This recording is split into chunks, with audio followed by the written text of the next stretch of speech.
Okay, hello everybody. I just want to make sure I've got recording going here. Yes, I do. Okay, well, welcome everyone. It's a beautiful day in Southwestern Ontario. I'm so glad you could join us today. For anyone who doesn't know me, my name is Sharon Lechner, and I am the owner of the new Canadian Conference Speakers Bureau. We are a brand new speakers bureau that launched in January of this year. And we have some incredible speakers, and many of them are TEDx speakers. They're all ready and willing to do live events, hybrid events, or virtual events. And our website is CanadianConferenceSpeakersBureau.com. So if you check or click on the website, you'll see all of these speakers that we have featured here today, as well as our other speakers. And all of them speak on topics related to inspiration, innovation, and intuition. And you can see their videos and hopefully book them for your upcoming event. So thank you very much for joining us. Before I introduce our speakers, who by the way are Mohamed Hammoud, Likky Lavji, and Shakeel Bharmal, I just want to invite you to get a paper and pen if you want to take notes. I think we're going to have some fabulous information to share with you this afternoon. So just maybe take a minute to get settled. And then I wanted to mention that we have a few outcomes that we're hoping to achieve this afternoon. And those are, and I'm sure there'll be more, but the three that I have written down here are, we want you to be able to identify what effective leadership looks like during COVID and going forward. We want you to know what a leadership blind spot is. We'll be talking about that. And also we want you to be able to be comfortable with what some of the best practices in leadership are today. So those are our three takeaways. And certainly if you have any comments or questions that you want to bring to my attention, just put them in the chat. I'll be checking that regularly and checking in with our speakers once we get started to answer any questions that you might have. But before we get started, I've got a couple of poll questions just to get things kicked off here. So let me launch the first one. So this is our first one here. So it's just, we want to know how you're doing today. So checking in. 1 to 3 is not well at all, in which case you might not even want to be on this call. No, you need this call in that case. Not too bad, room for improvement. 7 to 8 is pretty well, and 9 to 10 is very well. So maybe just if we could take a few minutes for people to check off where they're at today. Just give that a few minutes. So far 100% pretty well, that's good. It's all anonymous, so feel free to check off where you're at. Okay, everybody's coming up as pretty well. So, oh, wait a minute. Got a pretty well, 50% at 50. Okay, we've got 50% at pretty well and 50% at very well. So I think I'll just leave it there for now. I'll show you the results, but you can see that, okay? And now we'll go on to the next poll question that's a little more in depth. So the next question is, what does leadership mean to me? And your options are ability to guide others without force, someone who can translate the organization's vision into reality, someone who influences others through passion, integrity, and trust. Leadership is the collective action of everyone he or she influences. Someone who helps people rise to their full potential. And the last one is someone whose actions inspires others to dream more and learn more. So if we could just take a second to fill that out, launch that one.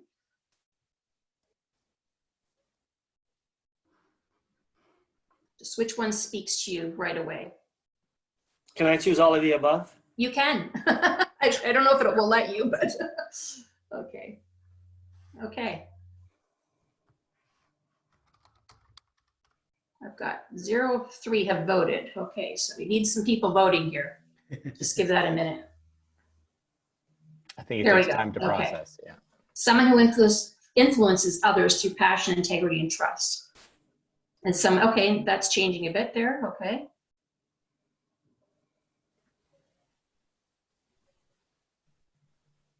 Give it one more second there. Okay, well, I'm gonna end it there just because maybe people are too shy to, but here's what we've got here. Okay, 33% said ability to guide others without force. 33% said someone who can translate the organization's vision into reality. 67% said someone who influences others through passion, integrity, and trust. 33% said leadership is the collective action of everyone he or she influences. And then someone who helps people rise to their full potential, 67%. And someone whose actions inspire others to dream more and to learn more, 33%. Somehow that adds up to more than 100%. At least we've got a sense of where, got a sense of where the majority of people are voting there. So I'll get rid of that and close that out there. Okay, so without further ado, I think we'll get started. I'm going to ask the speakers to introduce themselves and just talk a little bit about what you speak about, what it is that you're doing, and also if each of the panelists could answer the question of what leadership means to me. So maybe end your intro with that. So maybe if we could start with Likky for the introductions. Likky? Thanks, Sharon. I appreciate you having us online here. It's truly a pleasure. So my name is Likky Lavji. I speak around blind spots. And interesting, we talk about blind spots. When we're driving, we're always looking around for our blind spots so we don't get hit. But in life, we don't look for our own blind spots. And as leaders, not looking for those blind spots, we can get hit really hard sometimes. So I help organizations and leaders and people discover their blind spots. What you may not know is blind spots actually uncover our hidden truths and can give us the power to achieve monumental results. With over 25 years of experience in leadership and as an entrepreneur, I've had 3 startups, an IT company for 25 years, and coached many companies break barriers. With over 25 years of experience dealing with employees, watching them fail, watching our own companies fail and coming back up again, it was our own blind spots that were in the way. My business card says blind spot navigator, and the other side says BS navigator. It really is our BS that's in our way sometimes to stopping us from becoming who we really want to become. So I work with organizations such as RBC, Lenovo, Canadian Cancer Society, Vancouver Airport Authority, to find their emotional and functional blind spots. Now, those are great large organizations, but some of the smaller organizations that we work with have become large organizations because they found their blind spots that were in their way. Imagine me going to an organization and talk to them about their emotional blind spots. Well, they don't want to talk about that. They want to talk about their functional. They want to know what's not working. And it's always the emotionals that's getting in the way of that. So I help companies work through that. As the president and facilitator of Dante Group, we're a consulting firm that helps companies that want to grow, that see that there's a ceiling that they've hit, and it help them get over that ceiling. Our methods aren't really to tell them what to do. We help them find out what's actually in their way and stopping them from growing their business. You asked a question about what does the leadership look like? And I'll put it in 3 simple questions. Great leaders look at what their own blind spots are, and those actions and behaviors are impacting people. Am I a trusted leader? Do I truly inspire leaders? Dr. Covey says, with people, slow is fast and fast is slow. This relates to trust building. Slow down with your relationships, then there's time to be efficient, and there's a time to be effective. You can't be efficient with people, so slow it down and build the trust. An exceptional leader is someone who is self-aware or has emotional EQ. How's that, Sharon? That sounds wonderful. Thank you, Likky. Look forward to chatting more about that. How about you, Shakeel? Sure, thank you. I'm thrilled to be on this. This is a very interesting time for all of us. Leadership's always been important, and I think that the conversations about effective leadership, happens in certain circles, but in this last 2 months, the conversations about leadership have come out of the circles and into the center. And it's a really important time to take what we can learn and make sure we carry it forward into our lives going forward. I entered the workforce in the 90s.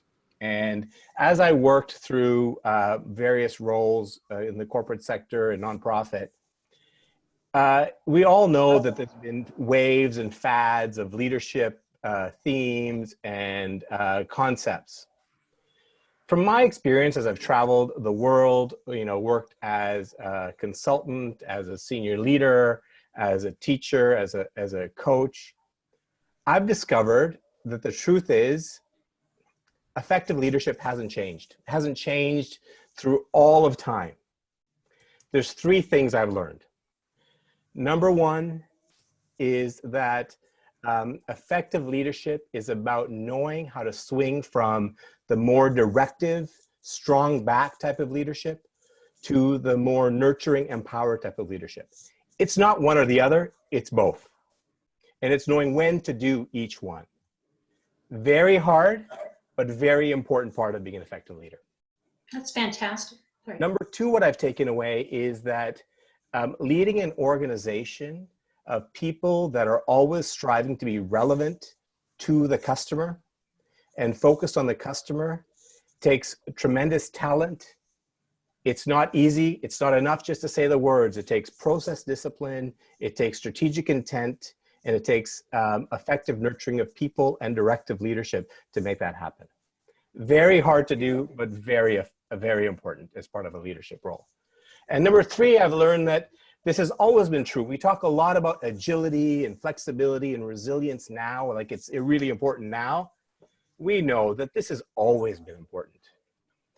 Industries have been made, companies have survived, companies have grown through all of human history based on flexibility, agility, ability to sense the environment, and be resilient in times of great change.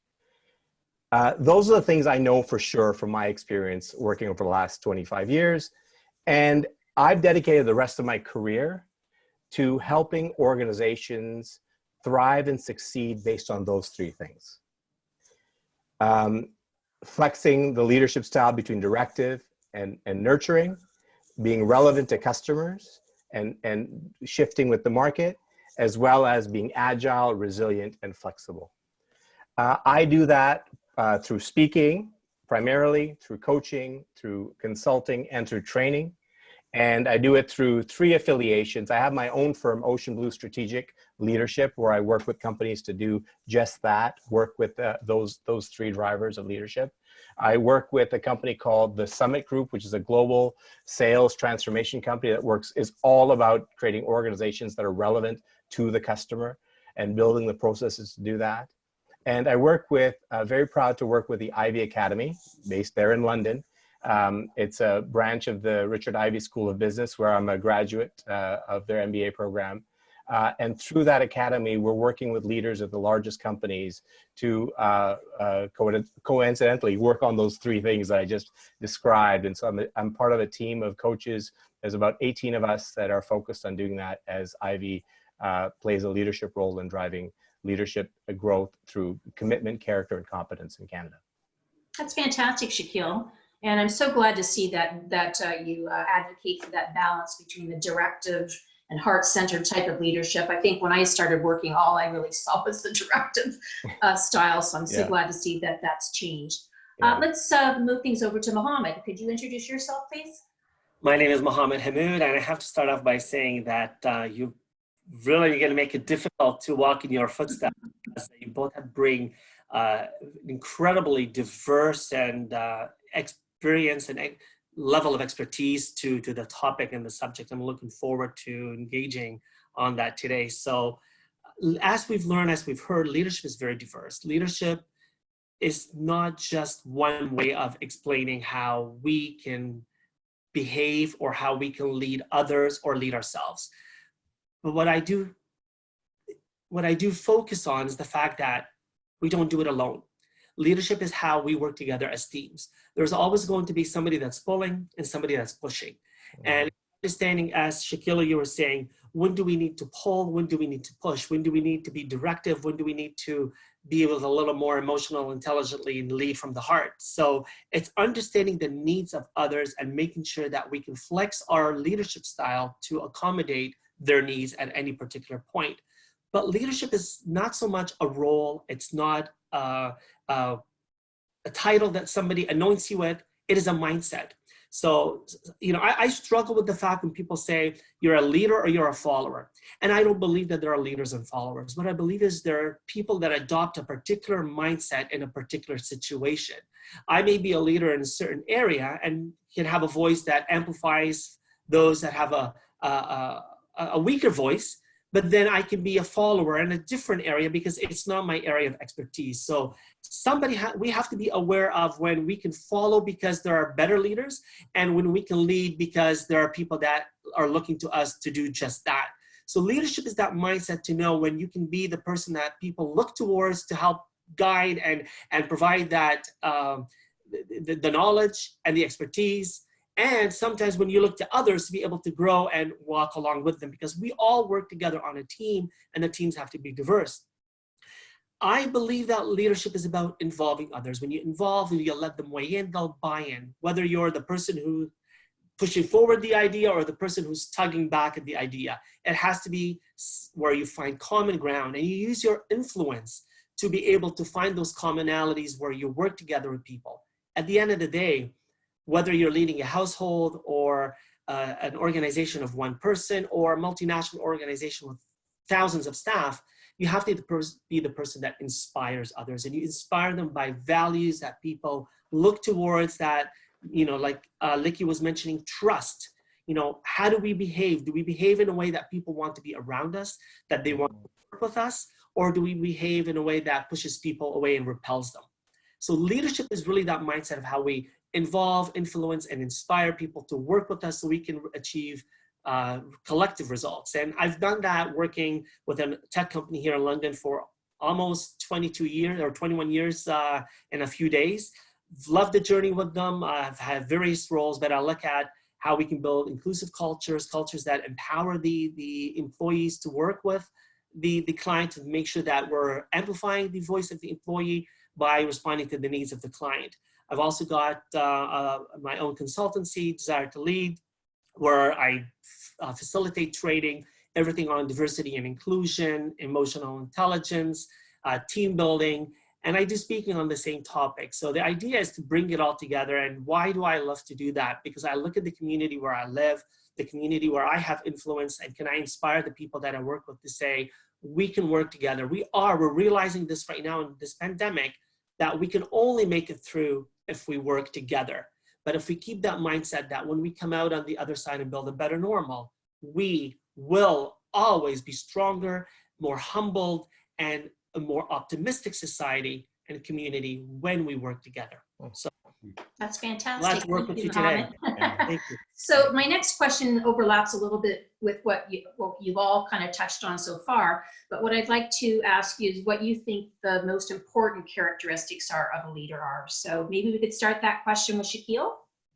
Yeah, sure. I mean, I really do believe that leadership is the highest form of service. It's not an appointment to an authoritative position. It's not, something you get elected for, although we know there are elections for positions. I feel that leadership is the ultimate form of being a servant. And when you are a servant, you meet the needs of the people you're serving. And so I think the most important aspect of leadership is having the ability to sense what the teams, the people, the communities, the organizations you lead need at any particular point in time, what they're going to need in the future. And so that ability to sense what the needs are of the people you serve, I think, is the most important aspect of leadership. I love that. What about you, Likky? Shakeel, that's a great comment, and I totally agree with that. We are servant leaders, right? We've all been doing that, and this is how we became leaders. Now, one of the things that I find is really key in leadership styles is really being empathetic and being able to understand what the others need. Because we have our own perceptions as leaders, but it's what the other people in our teams need, and being able to deliver what they're looking for, what they need, and be able to receive those words and really hear them makes you a better leader. Mm-hmm. And those are the characteristics of a true leader, is being able to put yourselves in the other person's shoes and empowering them to lead themselves as well. Mohamed, you said, everybody's a leader and a follower. Totally agree. But everybody's also a leader, whether you're leading people or not. You could be leading a project. You could be leading in the family scenario as well. But if you're not empathetic, you're not open to receiving, you can't be a good leader. I love that. How about you, Mohamed? What do you think the most important characteristics are? Very similar to what my colleagues are saying. It's that diversity to be able to turn when you're serving and when you're leading, because at the end of the day, what you're doing is helping to get people into a better space and into a better place. It's helping them to find how they can do things better, become better versions of themselves. So we do that by listening. We do that by, as Likky is saying, being empathetic. It's by understanding that people will not accept your message until they know that you're going to serve them. So, you know, there are so many values that will help us create great leaderships. I think a good leader will look into themselves and think, what are the values that most resonate with me? Certainly, you can't build unless you have a foundation of trust. If you want with others, if you want to be accepted as somebody who is not only aware of their intentions, but aware of the intentions of others, you have to build by starting on. I think if we're looking for one key definer, it would be to build that foundation based on trust. That's fabulous. Likky, you talked a little bit about blind spots. So that would be, you know, one of the reasons that leaders cannot lead as well as they could potentially lead. Can you talk a little bit more about any, maybe some specific blind spots that some leaders might have? Well, I'll piggyback off of what Mohamed just said, is trust. We as individuals usually have a hard time trusting people. Now, if you go back, and I'll use an example of myself where I had an IT company for 25 years, and I actually had a revolving door of employees. You know, people just keep coming and leaving. And then a coach came in one day and I hired him, and he goes to me, Likky, you don't trust them and they feel micromanaged. I said, what do you mean? I trust everybody. I like them. They do a good job. They go, yeah, but you're micromanaging them. And we had to go back to figure out where that trust issue came in. Well, it came in from my childhood, actually. You know, my dad passed away at 3, my grandfather passed away at 5, my best friend passed away at 16. So I had a real issue of connecting with people really closely because I thought they would just leave. Now that childhood memory, which is a blind spot of mine, came to play in my older years in everything I was doing. My family, my kids, you know, a helicopter parent, well, I just cared. I was worried about them, but it came across as non-trusting. But that came into my leadership style at work as well. So we all have blind spots, but once we can realize what they are, like the trust one, then being vulnerable allows you to have proper conversations. Patrick Lencioni talks about the 5 dysfunctions, and trust and vulnerability is the key one right there. And a lot of the conversations I have with leaders, they have a hard time with that. They have a hard time being vulnerable. And it's letting that guard down. And Shakeel, I know you're going to talk about Hercules versus Buddha. And it's going to be, you know, you can bring that up. And, you know, leaders want to be Hercules and forget about the vulnerability side of things. But no, you've got to let that down and open the conversations up. So besides blind spots, Shakeel, do you think there's other things that prevent leaders from being effective? Yeah, I do think, and it may be related a bit to blind spot, but it comes from the time taken to self-reflect and the time taken to be very intentional about learning. And I do believe that both go hand in hand. So I think leaders that are limited in their effectiveness are not intentional about defining on a daily basis what are their learning goals. I feel a leader has to go into every interaction and every part of their day with a set of things that they're working on learning and growing. And as their day progresses, they act and they ask questions and they seek information and they apply their learnings and they reflect on those learnings to continuously improve their ability to make an impact on people. And so I do believe, and I've observed that leaders that are less effective, those leaders that actually don't take the intentional effort to set learning goals, to seek information and knowledge, to apply them and reflect on them. I believe that every day, if not every day, at the very least every week, a leader should have 2 or 3 questions that they hold dear to them.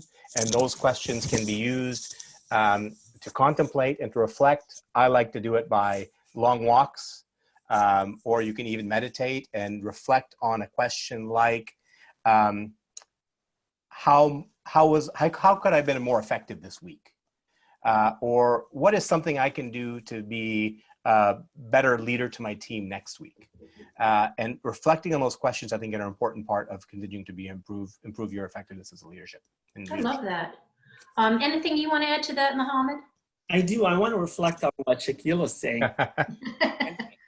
No, sincerely, and thank you, Sharon, for allowing us to share these views, because when people don't, let me use the word leaders. When leaders aren't open to seeing and hearing these views, what happens is they form the bad habits. So when I was listening to Likky talking about the blind spots, I think the reason we end up having these blind spots is because we wire our brains after a while, whether it's because of the way we grow up, the things, the triggers that became our behaviors and it's allowed us to continue behaving in a certain way. They become habits, they become a lifestyle, they become our lens on the world, right?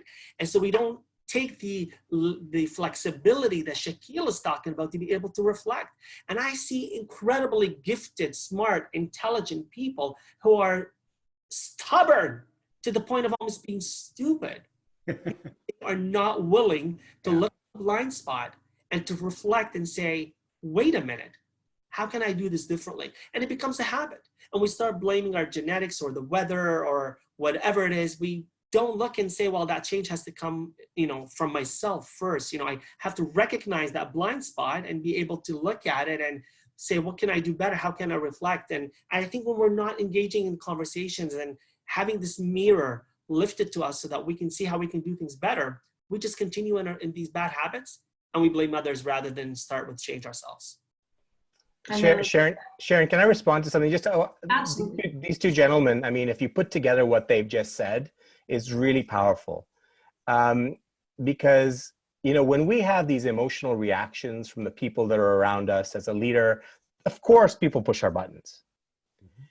Usually what I've experienced, and from my reading, is that when somebody pushes your buttons, you may blame them for doing something that actually got you upset. The truth is, the thing that made you upset is something that's buried in your blind spot.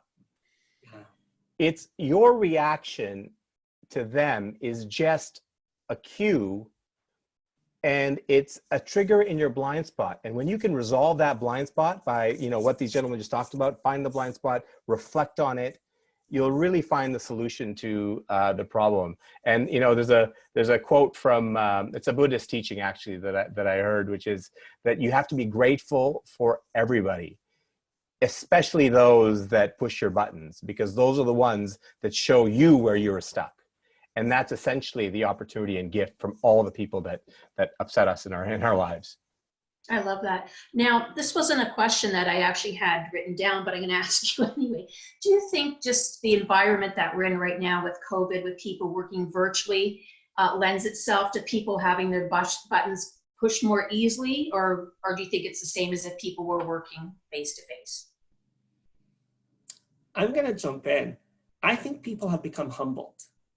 I think while we are probably a little more trigger happy, a lot of us are trying to be positive, but there's this cloud of unknown.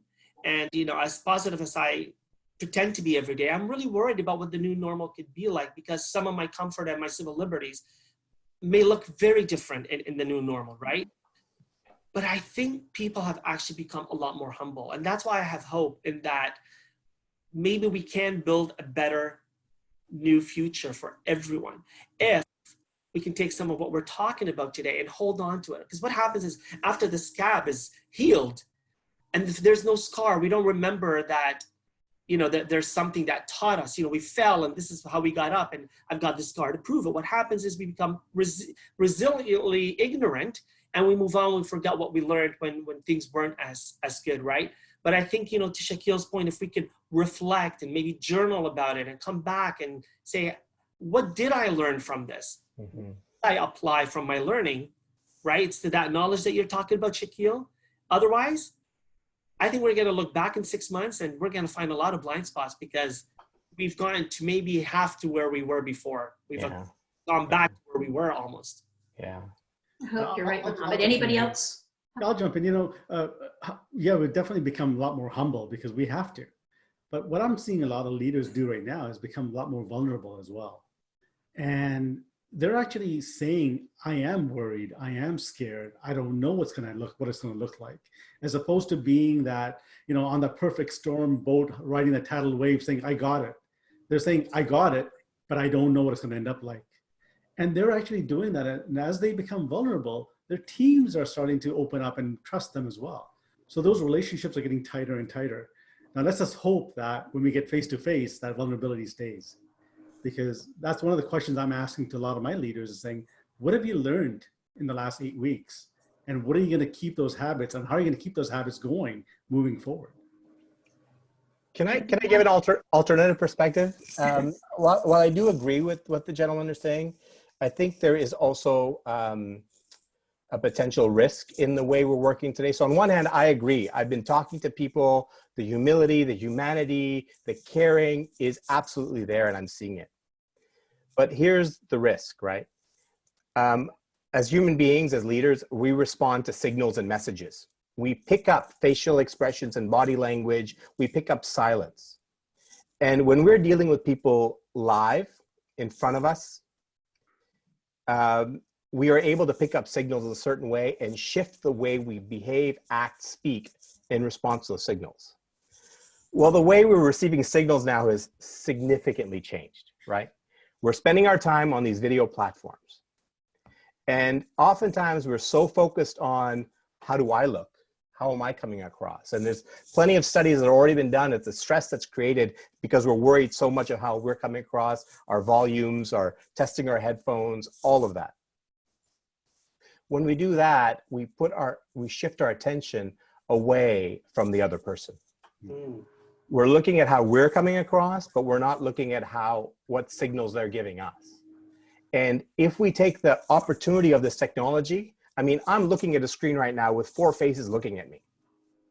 So when I speak or I listen to somebody else speak, if I take the opportunity to look at the eyes of every single person on the screen and really pay attention to the facial cues, you will pick up a lot of information.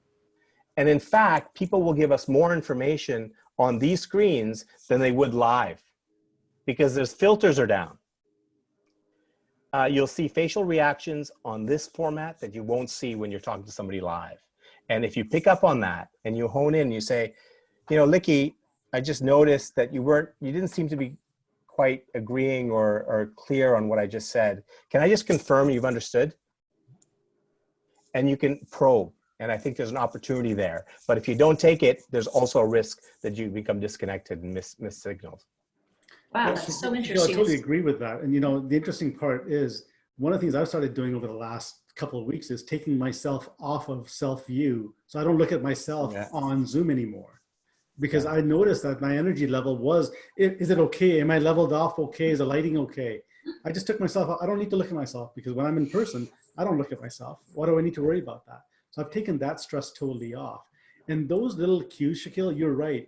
What I'm also finding is that we're able to call people out on Zoom and ask for that connection, because in person, you usually can't. You're afraid to. But I could just say, what's going on? Did you not get that?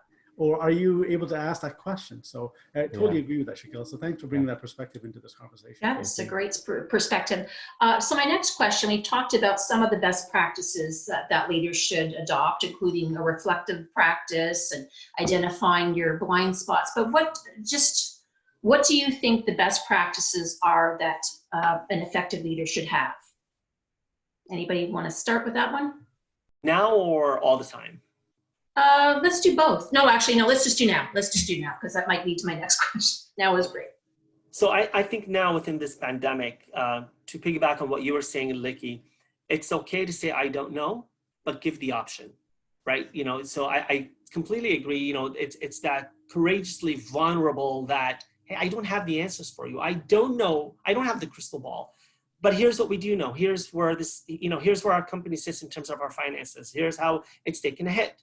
Here's what the lack of consumption is doing to our business model, right? So I think people need to hear that honesty and transparency and not try to deliver the message in a way to shelter, you know, the audience, right? So it's consistently communicating and repeatedly, as Patrick Lencioni would say in his latest book, In the Motive, it's having that consistent and repetitive message constantly, because people want to hear that. They want that level of trust. They want to know that they can look at you and not only can they trust you, but they believe you.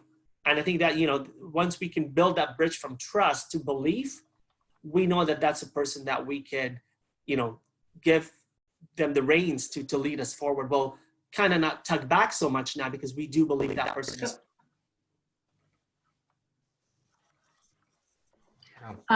Is anything more you'd like to say about reflective practices, Shakeel, or what are the ones that you really like? Yeah, I mean, we talked a bit about reflective practices earlier. I would love to pick up to the question you originally asked, if that's okay. Sure. You know, during the pandemic, right now, the most important thing that a leader can bring to the table is, I believe, 2 R's, relevance and resilience. Relevance is about making sure that you're constantly checking in with your stakeholders, your customers, the people on your team, to understand what they're going through right now. And it's that question you asked, the poll question you asked, how are you feeling today? But going deeper than that and understanding what is an individual's priority, what matters most to them right now, and making sure that you're relevant to what that person needs and not focused on what matters to you right now, right? Because it's about helping that other person. Number 2 is resilience. And there's 3 parts of resilience that I think is important for a leader to practice right now. The first is the idea that you have to be optimistic on the eventual outcome, but be willing to stare the brutal facts right in the face.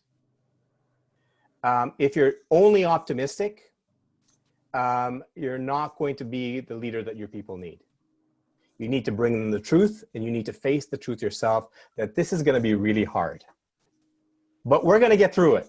And doing both those simultaneously, I think, are really important for your teams, and helping them through that time by having their back through the tough times. I think that's really important. With respect to the reflective practices, for me, and I'll only speak to me, there's so many more of them. You know, a simple meditation in the morning, 20 minutes, is really helpful.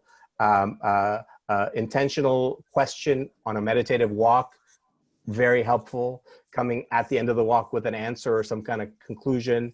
And I have to tell you, my wife introduced me to a new practice that I resisted at first, art therapy. So we participated in a webinar on producing these mandalas. I didn't even know what they were, but there's beautiful circular artwork that is very actually easy to do. And when you get in the process of creating these art forms, it's such a therapeutic process where you end up thinking a lot as you're going through it. So it could be different things to different people. Lots of different practices out there. Love that. Anything that you want to add, Likky? Yeah, actually, there's a question on, and I'd love to answer that one right now. And it's from Heather. She's saying, is leading with vulnerability something that comes easier, more naturally for women leaders? The answer is yes, it does. I think all the leaders I've worked with, when I'm working with women leaders, it comes easier. There's no guard to break.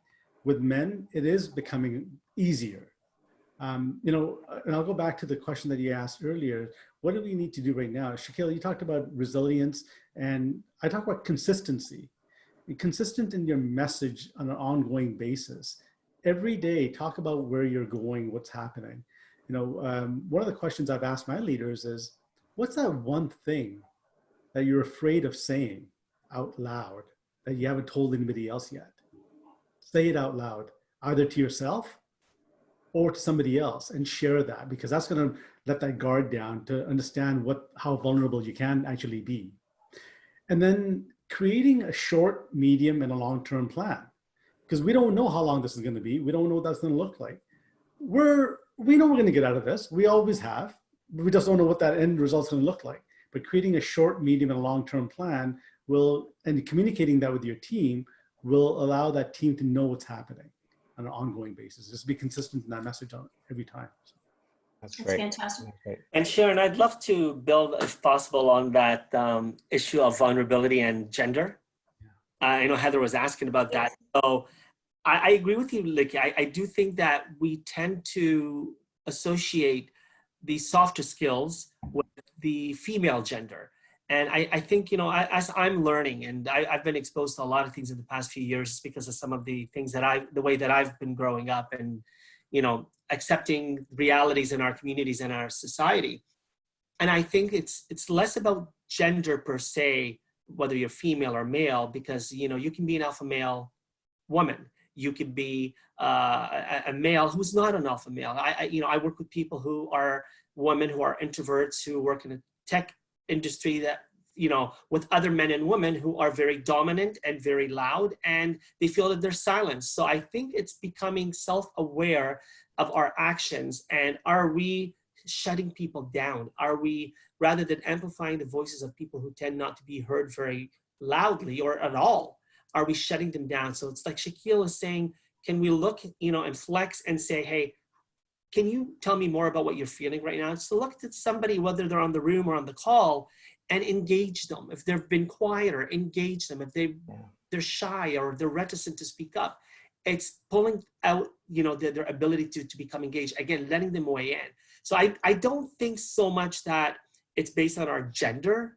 I think it's based on our culture. It's based on the way that we've grown up, the sort of industry that we work in. If it's the automotive industry, I can tell you 98% are dominant, male, white, right? And it, you know, and then you talk about diversity or the lack of, and then that's, I think, where we start becoming more reflective and how we can help these organizations recognize where there are gaps, because then people will start realizing that I can't show these softer spots. I can't be vulnerable. I have to pretend to be somebody that I'm not. And, you know, it's the whole imposter syndrome, or I have to pull away and disengage. And that's really, really dangerous, because then we have people who don't speak on behalf of others while others just cower and hide away. Yeah, that was great. Really good. I'd love to, there's two questions that are related and building off what Mohamed just said from Loretta. So first question Loretta asked was, is it easier or harder to be candid on video platforms versus live? And the second question she's pointing to, or less of a question, more of a statement, I think, is the relationship between vulnerability and courage. And I think there's a connection between vulnerability, courage, and candor. So first point I'd like to make is, I don't think the medium has anything to do with candor. You can be candid live, you can be candid on video. Candor comes, to me, from somebody's willingness to be vulnerable. And it speaks to Loretta's point about courage. Courage comes from your willingness to be vulnerable. Because the reason why people aren't candid, there's many reasons, but one key reason that people aren't candid is they're worried about the reaction they're going to get from somebody else. Or they're worried that the person will judge them based on the view that they're sharing in their candid feedback. That's a feeling of vulnerability. But if you can lean into that vulnerability and be candid and tell people what you think and be prepared for the emotional reaction, or be prepared for them to say that you're wrong, it actually gets you to the other side, which is courage. Because you got there, you got through it, you're waiting for the other person's reaction, and it's a very courageous step to take, to lean into candor and be vulnerable. And oftentimes people don't know that. Brene Brown's done great work on that vulnerability and courage. They're actually two sides of the same coin. Wonderful. Shakeel, I totally agree with it. And thanks for saying that, because you know, you mentioned something, so I'll go a little deeper on that. It's self-aware. Being self-aware of your actions and why you're behaving the way you are will allow you to actually be the leader that you want to be. And that vulnerability question, people feel that makes you weak. And to me, it's the opposite. Yeah. The more vulnerable you are, the stronger of a leader and the stronger connections and the stronger trust you build within any gender, any race, anybody in the team. Just take it back to your internal family as well. Imagine building that trust and being vulnerable with your kids. That brings that bond even stronger. And imagine what happens in organizations at that point. If you can just break down and be vulnerable, be self-aware of what's causing, what's in the way, then you can actually be the courageous leader that you want to be and make that shift. So thanks for that comment. Leadership is, again, I'm stealing a quote. Leadership to me is being able to simultaneously walk around with an open heart and a strong back. And being able to do that at the same time, I think, is the power of leadership. So it's vulnerability and courage all at the same time. Well, I lead have a with question heart, for right? both of Lead you. with heart. It's all about leading with heart. Yeah. So I've got a question for both of you with the organizations that you work with. So we're a bunch of men with the exception of Sharon on the call here, right?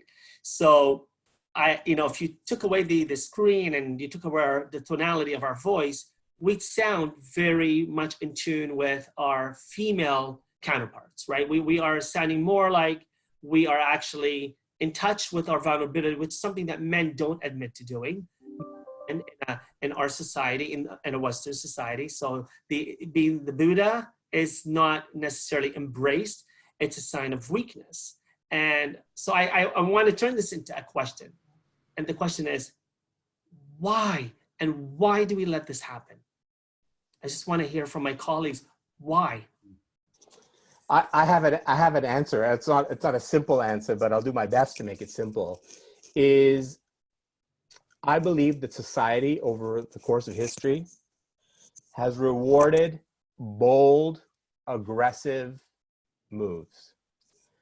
Our systems in our companies over the last years, and then in the 90s when I was working in organizations, we would reward risk-taking, bold behavior, pounding on the table, real hard driving. That behavior does not create the environment of psychological safety. It does not create the environment where people want to actually share. That's just, I think, the way our societies have grown and evolved. And I'm really grateful that I'm around in the working world to see it turn the other way. And being part of that change. It's being part of that change is actually quite exciting and gratifying. And I think the opportunity ahead is to recognize that a full set of leadership character traits involve both. The ability to pick 2 or 3 things and say, these things are important. And when the time is right, be able to pound your fists on the table because these things are really important. The safety of our people right now is critical, and you can pound your fist on the table. But at the same time, you can say, I'm not exactly sure what the best way is to secure that safety. And I'd be really interested in hearing from you because I don't have the answer. And be able to flex between those two within seconds is critical. But I think you're right, Mohamed, our societies have developed with one side of that equation, but we're lucky that we're living in a time where the other side is getting a chance to speak up and show their colors. Yeah, and Mohamed, thank you for that comment because it is. I mean, if you look at all the speakers out there now, the emerging speakers, they're all talking about this. So it's our job to go out there and help that transformation happen. Now, we keep on talking about leaders, and we used to say people will quit because of the culture.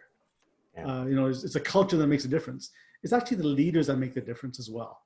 The leaders are the culture. The leaders being vulnerable. You can pound your fist. You can be candid as much as you want. Just be vulnerable by doing that and ask for input. I don't know how to get there. I don't know what it looks like. Let's do it together. And the organizations I am working with right now, Mohamed, are the ones that want to transform, that are seeing that happen. And it's not happening from the top down. It's the middle management or below are calling us in to make that shift because you've got to lead up and lead down. So middle management has got the hardest job right now, is to be able to lead up in this vulnerability persuasion, I guess we call it. So go ahead, Mohamed.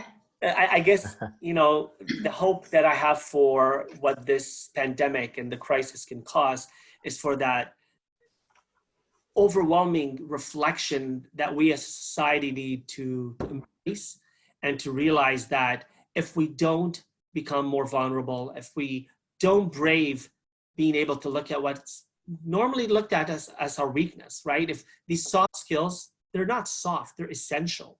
And they're attributed to a weaker gender. And yet it's that gender that has traditionally brought about the rest of humanity. But when we get into the boardroom, it's the louder voice. It's the one that's gone out and faced the saber-toothed tiger with the club and had, traditionally brought the food home. And I think, even though I came to Canada in '76 and I used to watch a TV show called Wait Till Your Father Gets Home. Maybe people put those shows on TV anymore. but our corporate culture is still embracing that mentality. We're shifting. I agree with you, Likky, and emerging speakers are braving and talking about the vulnerability. But you get into 80% of the boardrooms, whether they're male or female, they're still feeling that strength comes in the ability to shut people down and to force your way on their views. And that's not leadership. That's managing people top down, and it's, you know, forcing your point of view, but it's not bringing people on board with how they can become part. It's not inspiring them. It's not bringing them on board with your vision and thinking, how can we do this together? So we see right now with, you know, the Prime Minister of, I won't talk about our Prime Minister, I'm a little biased there, but the Prime Minister of New Zealand. We look at the swift actions that she's taken on and the fact that she is a woman and that she was heard and she's being praised. And is being able right now to look beyond and to say, how can we emulate that? But best, how can we hold on to that behavior? Yeah, that's our boardrooms. very, very powerful. I don't know if any of you have heard about the study Project Aristotle done by Google. Google did a study to try to figure out how to create the absolute perfect team, right? And they went through all sorts of testing hypotheses. Is it having people that are similar, having people that are of the same age? Are they having complementary skill sets and actually people that are different? They went through a number of these research hypotheses. And where they landed was a set of 5 things that made for the perfect team. Number 1 on the list was psychological safety. The teams that were most effective were the teams where people felt they could speak their mind and say the things that were on their mind to the others without fear of retribution. But at the same time, people who were able to receive criticism and not give an emotional reaction. And if they did give an emotional reaction, the other person being able to say, it's okay that you're having an emotional reaction. It's just part of growing together and learning. And that two-way creates psychological safety. And I think that's what you're speaking to, Mohamed, in our boardrooms, is we need to create safe environments where people can take risks to speak their mind, but also we get comfortable when somebody does not like what we said. And we're able to lean into the discomfort when we get that reaction from somebody. It's okay. Don't be hard on them. We're all human. If somebody gets upset when we speak our mind, just ride with it. It's part of growing together. This is all fantastic information, and I can't, in some ways, I can't think of a better time to be in an organization because of this shift that has started. Certainly showing my age, when I started, it was more always the fist on the table kind of leadership, and leadership by fear. And I would actually have coworkers calling me at home in tears saying, I can't believe our leader, you know, said this to me, you know, how do you think I should deal with that? You know, terrible things that I witnessed that I'm really glad to see are at least on the way out. We are running out of time. So what I'd really like to do just in our last few minutes is to go around and ask each of you just to talk a little bit about if you've got a book or a program or service, any resources that you'd like to share to people who are tuning in today. Did you want to go first, Shakeel? Sure. I don't have a book yet. Lots of ideas in the works, but 2 things that I'll point people to is 2 websites of mine, Ocean Blue Strategic.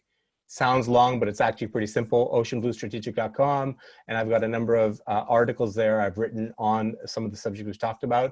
And also would love to have people check out my personal website, shakeelbharmal.com, where I've developed a series around nostalgia and leadership growth.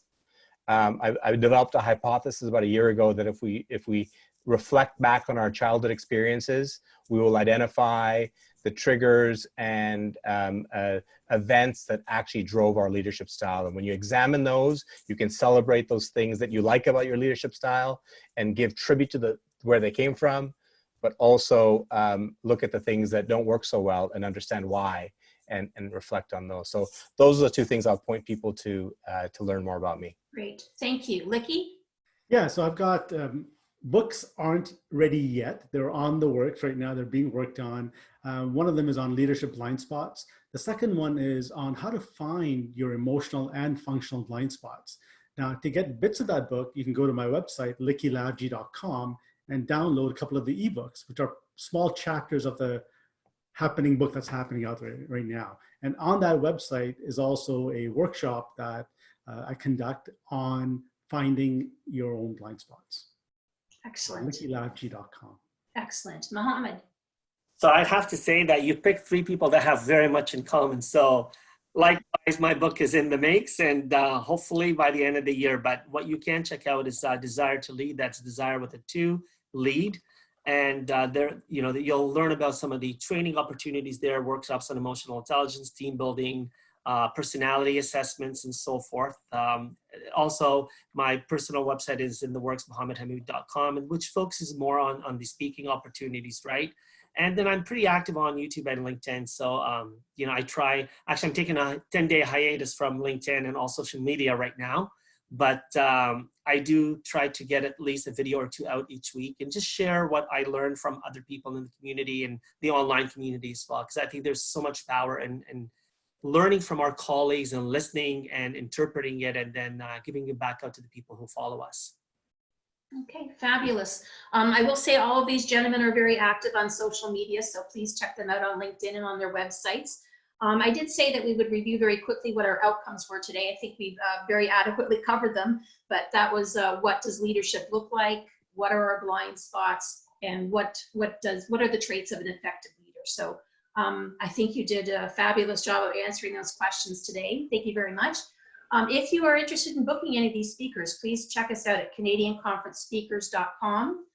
Again, we're very happy to do a virtual event or a pre-recorded event. We're doing lots of those for businesses. So thank you to Likky Lavji, Shakeel Bharmal, and Mohamed Hammoud for being part of our leadership panel today. Thank you. Thank you for everyone for joining in. We have recorded the session today, so certainly I'll be sending that out if anyone's interested in. So thank you for tuning in, and we will see you again. Thank you. Take care. Thank you all. Bye-bye. Bye-bye.